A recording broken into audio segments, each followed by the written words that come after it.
Hello, my name is Rebecca Young, and I'm a senior scientist too in Aldevron's R&D department, and I'm here today to talk about the trade-offs between yield and full-length product in RNA manufacturing. So here is a typical RNA QC panel. This would be the kind of information that you would get if you purchased RNA from Aldevron. Our COA would cover these types of information.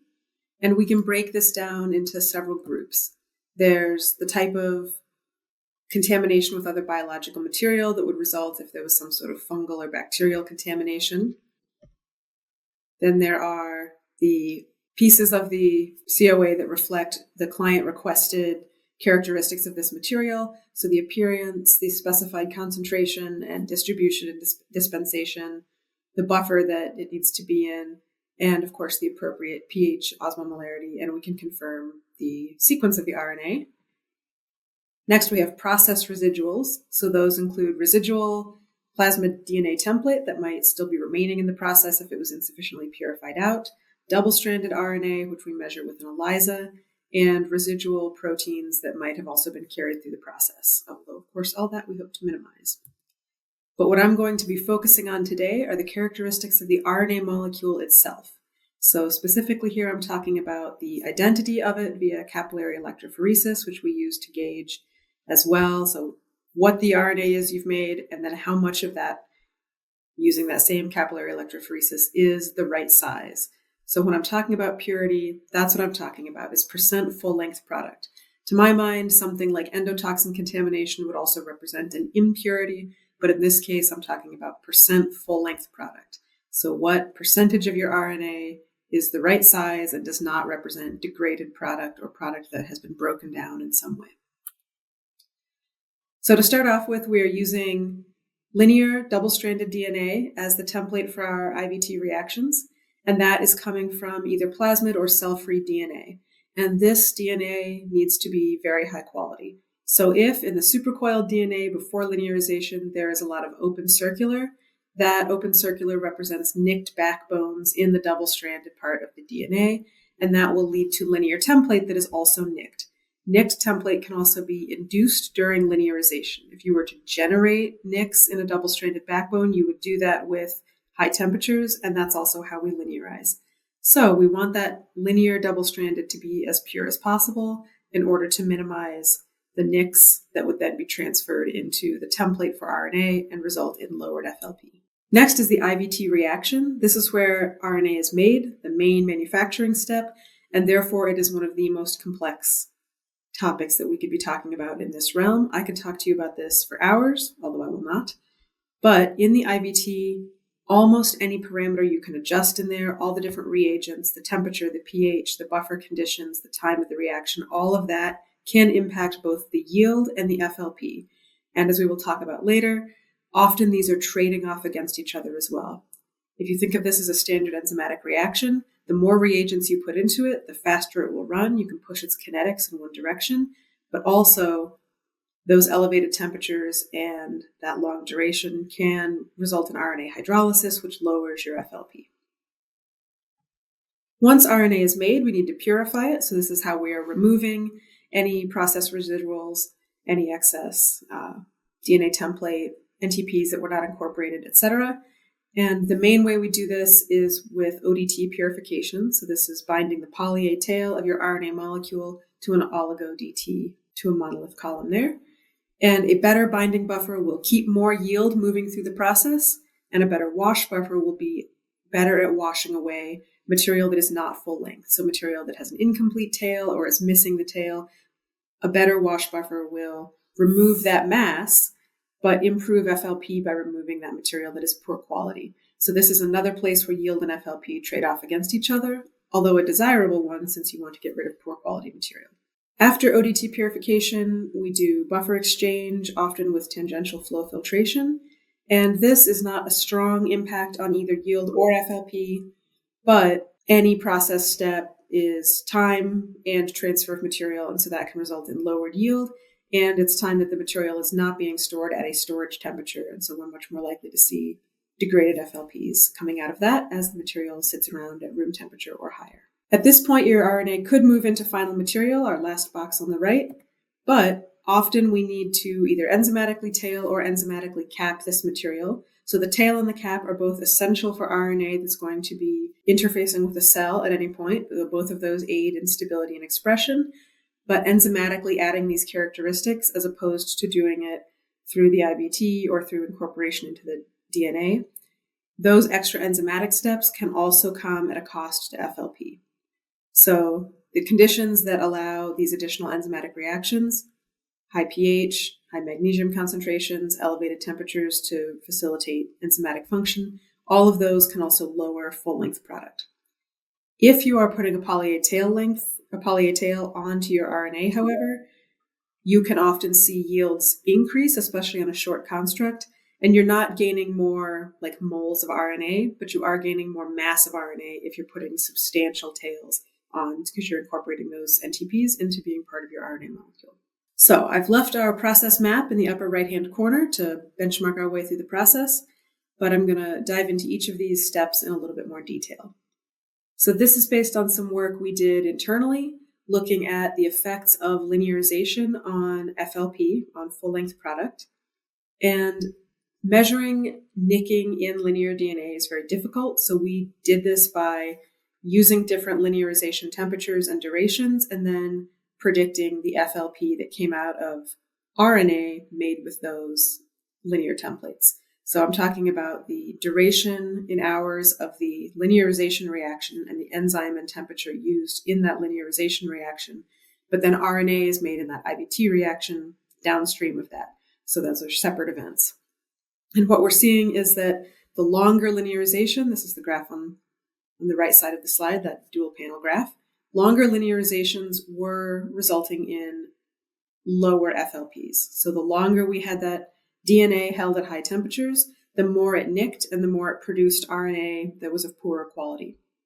However, I've also boxed in orange that shortest duration and lowest temperature, so that enzyme was incompletely linearizing the DNA at that temperature and that duration. It didn't have a long enough time to fully linearize all the DNA, and that also led to lowered FLP. So you do need this reaction to run long enough to completely linearize DNA, but you don't want to run it so long that you start to compromise the RNA you get out of that. So this is a trade-off as well.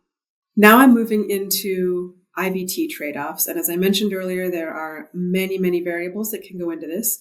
And these are a lot of graphs, but I will walk you through it.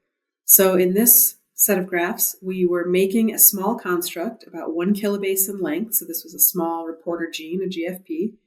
And we were comparing 9 different T7 enzymes. So these are all T7 enzymes commercially available.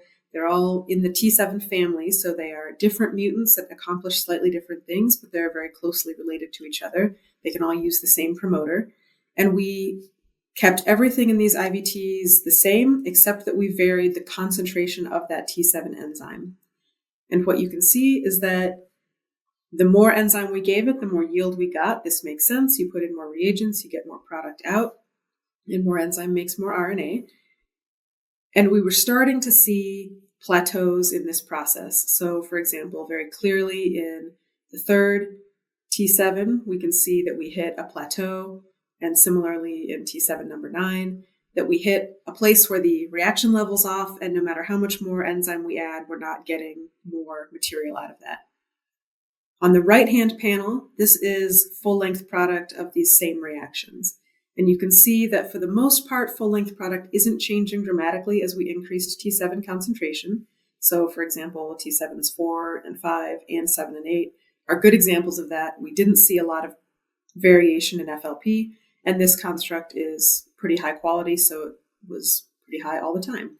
However, when these IVTs yielded very poorly, so for example, here at the low concentrations of T7, 3, 6, and 9, when yields are less than 3 megs per mil, that's a pretty poor IVT yield, and we see that associated often with poor FLP as well.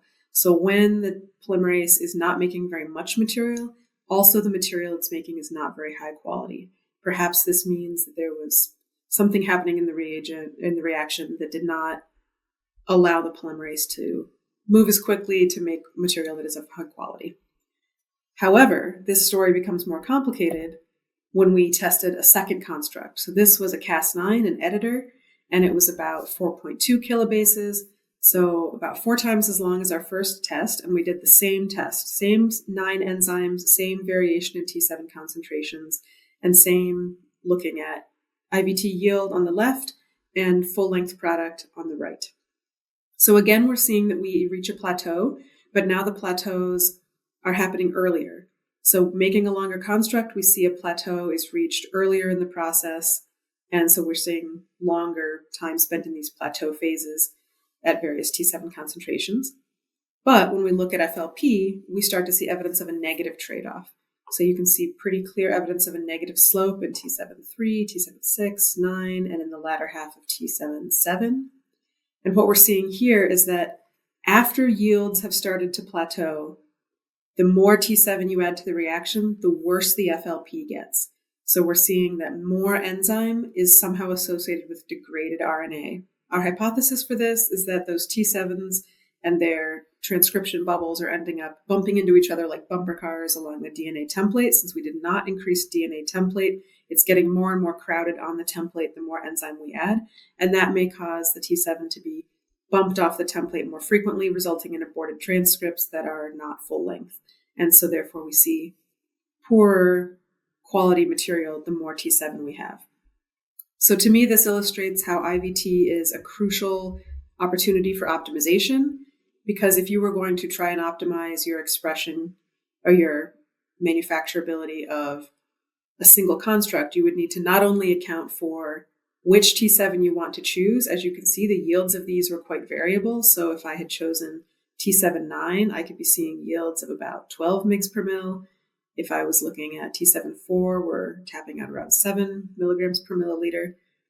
You want to pick the right enzyme, but also the right concentration of that enzyme, and that's going to be construct specific. So this isn't only based on enzyme functionality and enzyme activity levels, but also on what construct you're making and how that construct specifically behaves in these reactions. Next, we're going to move past the IVT and follow a single product throughout the manufacturing process. This was some client material, and this was an initial test we did when we had not yet optimized IVT. So we were seeing relatively poor quality material coming out of IVT. I apologize, the graphs have switched. We now have full-length product on the left and yield on the right. But as you can see, out of IVT, we had about 55% full-length product, but we were seeing a really nice yield, and the IVT was yielding about 9 milligrams per milliliter. So good yields, but relatively poor quality. Next, we tested several ODT conditions. So this is that main purification where I was saying that a better wash buffer can wash away poor quality material. A standard buffer that is relatively poor at binding and washing was used as our control, and that is the black dots and black lines on these graphs. And you can see that we did improve FLP. We were able to wash away some of the non-full length material, but when we used the better binding and wash, which is red, or just the better wash, same binding buffer, we got much better FLP improvements. So we took that from 55 to about 68% FLP with any ODT process, but when we optimized those buffers, we were able to get it up to about 75% FLP. So specifically that wash buffer really improves the FLP of this reaction, or of this process. And when we looked at yield, we saw that the control conditions removed some product and more product was removed by those better wash buffer conditions. So the red and green have even lower yields here. So this is a direct trade-off between FLP and yield. When we had a better wash buffer, we got much better FLP, but worse yields. And that is the expected trade-off, and also in this case, a good one. So in general, I don't want to compromise yield too heavily, but for these gains in FLP, it is considered worth it. And we don't want that material that is poor quality anyway. Next, this material went through enzymatic tailing. This was also a non-optimized process, and you can see that the FLPs dropped right back down. So we had elevated them with ODT, but then we lost that during the next tailing step due to the conditions of that reaction degrading the RNA. And then after that, a second ODT purification and buffer exchange was not able to rescue that, because at that point, all the material has a tail on it. And so it does not, you can't repurify when everything has a tail, everything will bind to the column. So we're unable to, again, improve FLPs off of that.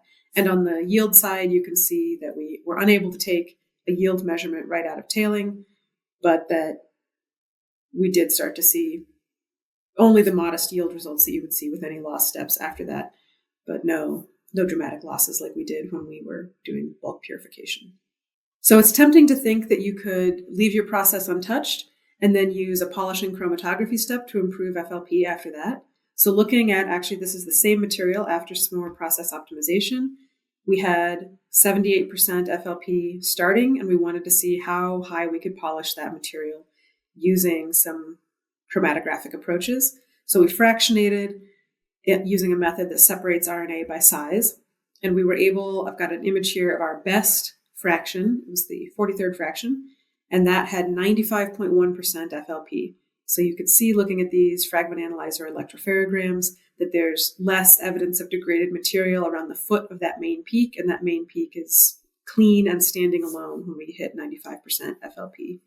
However, these polishing steps come at very large costs to yield. So even starting with material that was almost 80% FLP, if we selected only the fractions that maintained over 80%, we only got about 2/3 of our mass back, 67%. If we gate that a little bit higher and picked only fractions that were greater than 85%, we only got 56% of the mass recovered. And if you wanted to purify your material to greater than 90% FLP, you lost 80% of that. You only got 22% of your material out of that process. So especially considering that RNA manufacturing can be a very expensive step and that a lot of expensive reagents have gone into it, including the cap analogs can be quite pricey, losing 80% of your material on a final polishing step is often not a good option. So easier to not make degraded material than it is to clean it out later in the process. So I would strongly recommend optimizing IVT, considering these trade-offs before polishing. And if using other polishing steps to, for example, remove double-stranded RNA or other things, the effects on FLP and yield should also be considered there.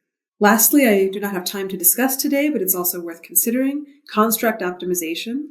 So that is not something that is addressed in the process we just went through, but adjusting the sequence of one's RNA can make big impacts on the way it behaves in manufacturability and in all these processes and all its future processes, including in cells. So we commonly think of optimizing construct sequence for expression for the way it performs as a therapeutic molecule, and that is obviously an essential function.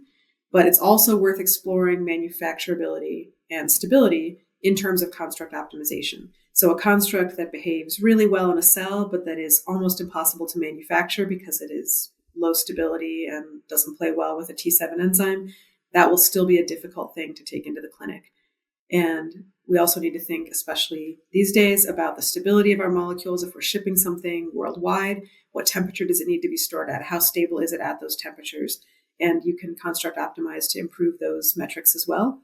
And that can improve the longevity of a drug substance or a drug product. So in conclusion, it's better to make good material in the beginning than to try and clean it up later. Yield and FLP often trade off against each other. This is especially apparent in aspects of the IVT reaction, where sometimes low yields are associated with low FLP, but at other times there's a strong trade-off against each other, and yield and FLP work in opposite directions. And that's true for most of the rest of the process. So in enzymatic reactions, you may be,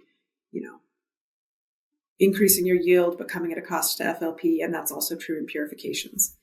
So construct optimization may be required or optimization may be required for your specific construct, which specific reagent you want to choose, not just which promoter and which enzyme, but which of the many mutant versions of that enzyme are available in the market.